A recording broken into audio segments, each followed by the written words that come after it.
Are you tired of not knowing which economy you should support?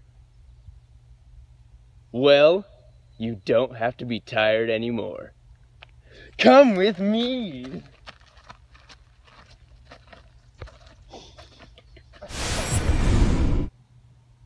So what really is a market economy? Well, Tanner, I'll tell you right now. Hi, as you can see, I'm standing in front of a garage, owned by a citizen that's living within a market economy.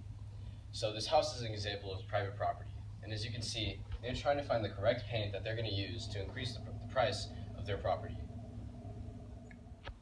In a command economy, you cannot just paint your house at any time you desire to increase the price. You have to get permission by the government at first, because it's owned by the government. So in a traditional economy, even if they painted the house, the price wouldn't increase because everything stays the same. The role of profit in a market economy is to encourage entrepreneurs to put more money into the economy to try to make money for themselves and to fuel the economy. Prices reflect the relative scarcity and allocation method in a market economy due to the demand and supply theory. It states that they allocate resources in the most efficient way possible and that they reflect a reallocation of money to where it is most likely needed to regain equilibrium. The role of government in a market economy is to provide a legal system, provide public goods, correct market failures, maintain competition, redistribute income, and to stabilize the economy. The government maintains competition by outlawing monopolies, and the government redistributes income through taxes and stabilizes the economy by reducing unemployment, inflation, as well as promoting economic growth.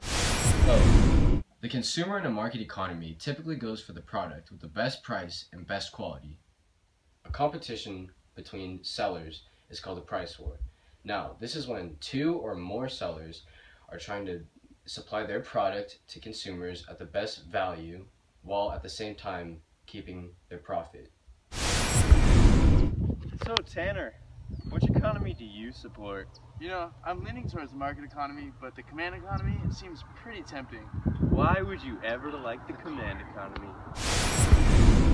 So now I'm going to tell you about the allocation method, pros and cons of each economy.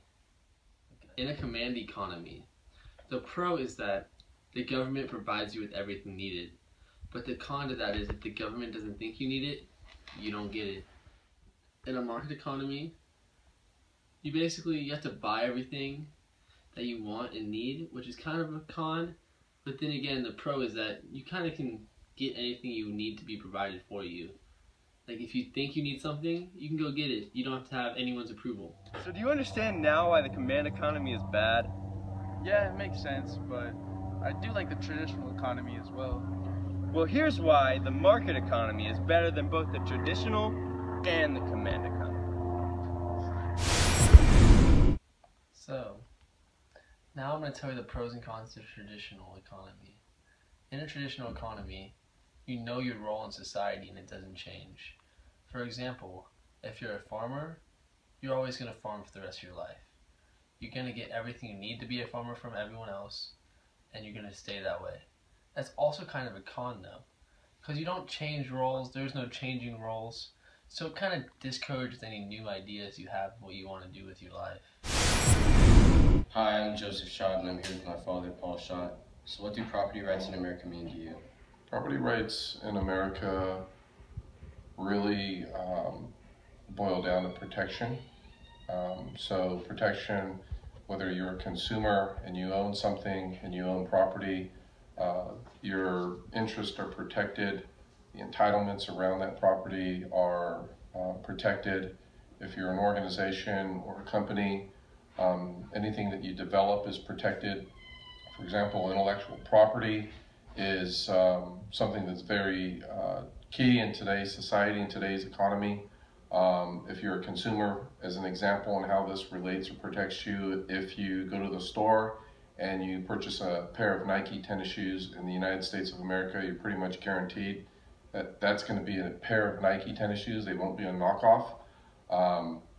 From a corporation and the ability to sell your products with protection and rights around those entitlements, it's very important from an R&D, recovering your R&D capital expenditures or just recovering your cost and making sure that you're able to sell your products without any risk or infringement from someone copying or infringing on your rights.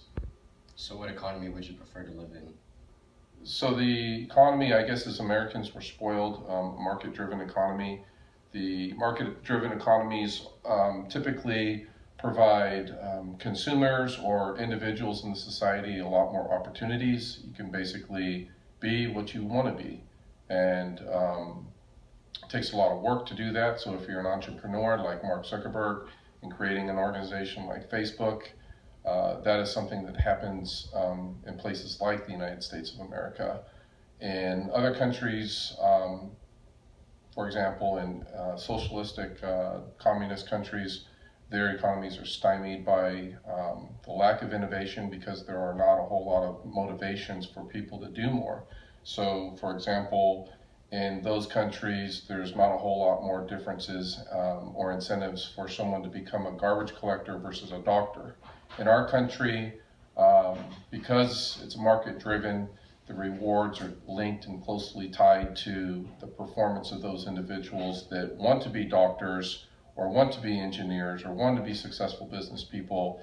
If you want to work hard and get there, you can do that. The rewards will be there. So I guess being a spoiled American and working hard and living the American dream, a market-driven economy would be best for me. Thank you. So Tanner, now, do you understand why the market economy is the best? I do. Market economy for life. Call 1-800-MARKET-ECONOMY to learn more for your information. That's 1-800-MARKET-ECONOMY now. Call 1-800-MARKET-ECONOMY now.